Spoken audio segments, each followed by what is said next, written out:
At sa puntong ito, makakausap na natin muli si Noel Perfecto para hatid sa atin ng balitang kaugnay pa rin doon sa isinasagawang paghahanap pa rin ng NBI sa kapatid ni Janet Lim Napoles na si Reynald Lim. Yes, magandang hapon sa iyo, Noel. Magandang hapon, Princess. Tama ka dyan. Patuloy pa rin ang isinasagawang paghahanap ng National Bureau of Investigation sa kapatid Janet Lim Napoles.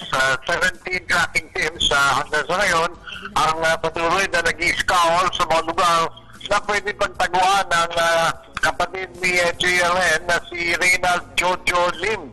Ayon nga kay NBI Director Donatos Rojas at saka si Deputy Director Roel Lasala, sila'y patuloy na nakipag-ugnayan sa iba pa mga ahensya para sa lalong pagkadakip nitong kay Jojo Lim. 5 million pesos pa rin ang bounty na nasa ulo ng reward para sa pagkakadakip kay Jojo Lim.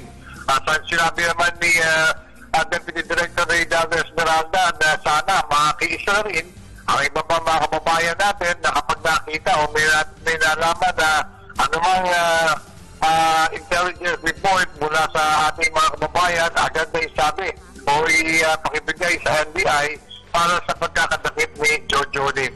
So yun muna ulit natin mula po sa NBI, patuloy tayo nakatabay dito. Kasama po rin si Barry Yumon, Erwin Navarro, Noel Perfecto.